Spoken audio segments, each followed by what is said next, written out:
Bonsoir et bienvenue dans cette nouvelle édition de l'Africa Tonight. Au sommaire de l'actualité, le colonel Assimi Goïta, le chef de la junte malienne au pouvoir, ne pourra pas être candidat à la future élection présidentielle censée ramener les civils au pouvoir. C'est ce que prévoit un projet de loi présenté par les généraux, mais le texte reste flou sur la date des élections. La paix et la sécurité au menu du sommet d'Oyo au Congo-Brazzaville, rencontre quadripartite en présence des chefs d'État du Congo, de l'Ouganda, du Togo et de la République démocratique du Congo. Le FMI revoit à la baisse ses prévisions de croissance pour 2022, prévisions en baisse notamment en Afrique avec une croissance qui ne devrait pas excéder les 3,7% cette année. Mais tout d'abord, l'actualité en Algérie où Chakib Khelil écope de 20 ans de prison ferme pour corruption. Le verdict assorti d'une amende de 2 millions de dinars a été prononcé ce lundi 14 février par le tribunal de Sidi Mohamed contre l'ancien ministre de l'Énergie sous la présidence d'Abdelaziz Bouteflika.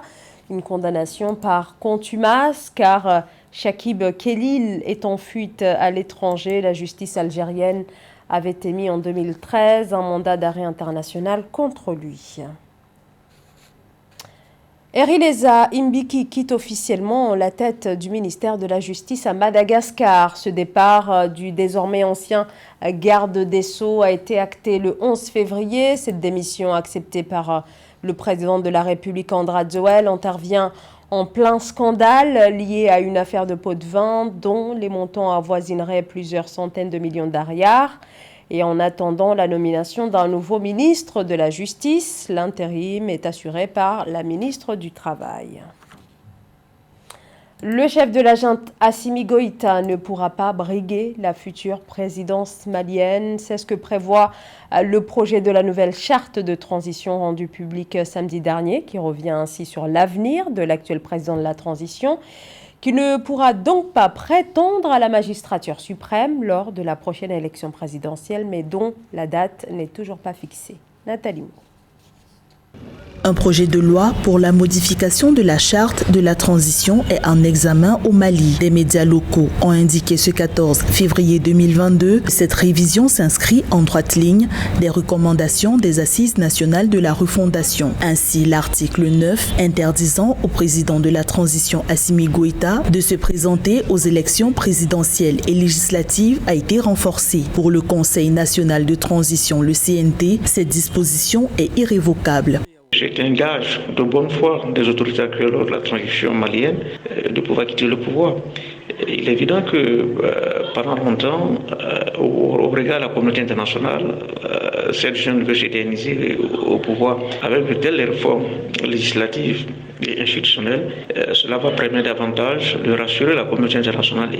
La révision de la charte de la transition prévoit également la suppression du poste de vice-président en vue de réduire le train de vie de l'État. Il est aussi proposé l'élargissement du Conseil national de la transition pour renforcer davantage son adhésion au projet de la refondation de l'État. Cette Chambre a besoin non seulement d'une certaine légitimité, mais également d'une certaine légalité. Donc elle peut fonctionner à l'image de toutes les assemblées parlementaires dans le monde, dans le cadre d'une démocratie, même si nous sommes dans le cadre d'un régime exceptionnel. Donc de telles réformes vont permettre d'élargir son champ, notamment en matière d'expertise électorale. Au Mali, la transition reste confrontée à la difficulté d'organiser des élections dans de brefs délais, alors que la CEDEAO a renforcé ses sanctions contre le pays en janvier 2022, faute de publication d'un calendrier électoral. Les autorités de transition tiennent surtout à suivre les recommandations des Assises nationales de la refondation. Ces concertations nationales donnent la possibilité à la période de transition de durer 5 ans. Les questions de paix et de sécurité dans la région des Grands Lacs, mais aussi les coups d'État survenus récemment dans plusieurs pays d'Afrique de l'Ouest, ont été au cœur d'un sommet le 12 février dernier au Congo-Brazzaville qui a rassemblé 4 chefs d'État, les présidents Denis Sassou Nguesso, Félix Tshisekedi, Yoweri Museveni et Faure Gnassingbé. Le point avec Joël Ballot. Oyo, localité du Congo, a abrité le 12 février 2022 un mini-sommet sur la paix et la sécurité en Afrique. Au cours de cet échange, les présidents Denis Sassou Nguesso du Congo, Félix Tshisekedi de la République démocratique du Congo, Yoweri Museveni d'Ouganda et Faure Gnassingbé du Togo sont revenus sur le processus sécuritaire et les coups d'État en Afrique de l'Ouest. Un conflit latent entre la République démocratique du Congo, l'Ouganda et le Rwanda. Donc c'est un dossier qui a été traité par le président Félix Tshisekedi et Yoweri Museveni avec le président Denis Sassou Nguesso qui sera directement impacté s'il y a une nouvelle guerre dans la région des Grands Lacs. Les chefs d'État se sont prononcés en faveur de la paix et de la réconciliation sociale. Ils ont évoqué la mise en place d'opérations militaires et se disent satisfaits des résultats, notamment les opérations militaires conjointes engagées par la République démocratique du Congo et l'Ouganda contre les rebelles dans l'est de la RDC. Trouver des voies et moyens pour se protéger mutuellement contre des coups d'État qui circulent ces derniers temps en Afrique de l'Ouest. Faure Gnassingbé, il s'est toujours porté volontaire pour jouer le médiateur entre les présidents Tshisekedi et différents protagonistes qui seraient impactés par la déstabilisation de la région des Grands Lacs, d'où sa présence. Au sortir de cet échange, les 4 nations ont réitéré leur soutien à la communauté économique des États de l'Afrique de l'Ouest. Rappelons que le Mali, la Guinée et le Burkina Faso sont suspendus d'activité auprès de cette institution suite au coup d'État survenu dans ces 3 pays depuis mai 2021. La pandémie de Covid-19 qui frappe la planète depuis 2 ans continue de menacer la reprise économique. L'économie mondiale est loin d'en avoir fini avec la pandémie. C'est le cas de l'Afrique qui a connu une récession en 2020 et où la reprise de la croissance restera cette année encore très modeste d'après les prévisions du Fonds monétaire international. Amen Edji. En Afrique subsaharienne, les perspectives économiques du Fonds monétaire international prévoient une croissance de 3,7% pour 2022. Cette prévision est en baisse comparée à celle de 2021, estimée à 4%.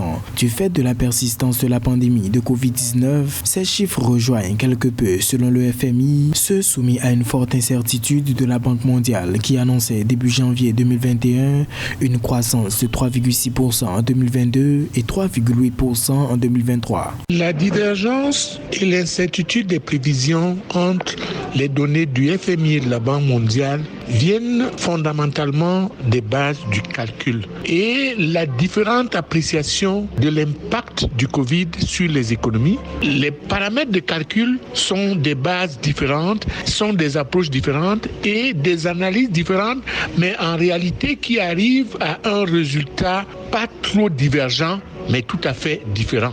Selon les autorités, ces divergences dans les prévisions reflètent le déploiement plus lent des vaccins dans la région subsaharienne, un espace budgétaire plus limité et quelques disparités régionales en matière de résilience. Il faudrait aller à l'allègement de la dette et à des remises de dettes massives pour permettre aux pays de se réendetter. Les pays ne doivent pas être capables de se financer sans base de reprise. Depuis l'apparition du Covid-19, certains pays d'Afrique subsaharienne éprouvent des difficultés à affronter de nouvelles perturbations économiques en raison de leur niveau d'endettement élevé. En avril 2020, le groupe de la Banque mondiale avait appelé à un gel de la dette pour les alléger.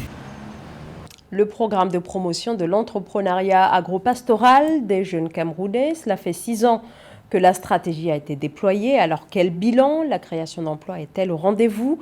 Pour le gouvernement, la stratégie a permis, depuis son lancement, la création de milliers d'emplois. Absan Bibou. Depuis 2015, le PA Jeunes s'attelle aux côtés du gouvernement à favoriser l'entrepreneuriat agropastoral des jeunes.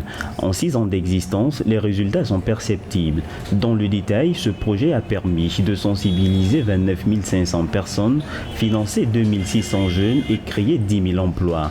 Par ailleurs, 3 800 jeunes ont été incubés et 30 000 ménages ont été directement touchés. Les étapes de mise en œuvre du programme se sont faites graduellement. d'abord la première étape, la deuxième, la troisième et la quatrième. Parce qu'on ne peut pas incuber si on n'a pas sélectionné, on ne peut pas financer si on n'a pas incubé, et on ne peut pas suivre dans une stratégie de business coaching un jeune qu'on n'a pas financé. Donc ça se fait graduellement. Le programme de promotion de l'entrepreneuriat agropastoral des jeunes couvre 16 bassins de production répartis dans les régions du centre, du littoral, du nord-ouest et du sud. À son achèvement en 2021, le PA Jeunes ambitionnait de créer 3700 entreprises agropastorales et de développer 350 entreprises existantes des jeunes dans les chaînes de valeur des filières agropastorales. Nous avons remarqué que la quasi-totalité des entreprises, pas seulement dans le secteur agropastoral, connaissent un fort taux de mortalité après 3 mois d'existence. Alors, le PA Jeunes a tenu avec le gouvernement et le FIDA à mettre en place une phase dite de business coaching qui consiste à accompagner le jeune sur un ou plusieurs cycles de production afin de garantir la durabilité et la viabilité de son entreprise. Doté d'un budget de 14 milliards de francs sur financement du Fonds international de développement de l'agriculture, le PA Jeunes avait pour mission de créer 3500 entreprises agropastorales et d'augmenter la marge des entreprises accompagnées d'au moins 50 à 60%. Après le sacre du Sénégal à la Coupe d'Afrique des Nations, Edouard Mendy remporte une semaine plus tard un autre trophée, cette fois avec son club de Chelsea à la Coupe du Monde des clubs. Récompense également pour Al-Ahli, le club égyptien qui décroche la 3e place à l'issue de la petite finale qui s'est jouée samedi à Abu Dhabi. José Douglas. À Abu Dhabi, le club égyptien d'Al-Ahli obtient la 3e place de la Coupe du Monde des clubs après avoir battu les Saoudiens d'Al-Hilal Saudi Football Club sur le score de 4-0. L'équipe des Diables Rouges d'Al-Ahli qui a conforté sa victoire avec le retour de nombreux joueurs finalistes de la Coupe d'Afrique des Nations remportée par les Lions de la Teranga du Sénégal. Ibrahim à la 8e et 17e minute, Abdelkader 40e et El Solia 64e minute ont été les auteurs des 4 buts d'Al-Ahli. Nous nous concentrons sur la compétition mondiale dans la Coupe du Monde des clubs, par exemple pour avoir non seulement un club de chaque confédération, mais davantage de participation, car nous devons stimuler le football des clubs dans le monde entier. L'autre attraction, c'était la finale entre Chelsea et Palmeiras, 2-1 avec Edouard Mendy dans les buts anglais. Les Brésiliens de Palmeiras ont bousculé Chelsea qui a résisté avec son gardien sénégalais auréolé d'un trophée de la CAN et dont la présence a beaucoup compté dans cette victoire et il a profité pour revenir sur la CAN. C'était une revanche pour moi par rapport à ma première Coupe d'Afrique. J'étais blessé, j'étais forfait après le second match. Jouer une seconde fois à la CAN était une revanche pour moi, surtout le fait de jouer la finale, car j'avais raté celle de 2019. Cela signifie beaucoup de choses pour moi. Les joueurs sénégalais qui évoluent en Europe n'auront pas de repos de sitôt car Idrissa Gueye et Abdou Diallo avec le Paris Saint-Germain seront confrontés à la redoutable équipe du Real en Ligue des Champions d'Europe. Et Edouard Mendy attend dans quelques jours l'équipe de Lille, toujours en Ligue des Champions, avec son club de Chelsea. Et c'est la fin de ce journal. Merci de votre fidélité. L'information continue sur Africa 24.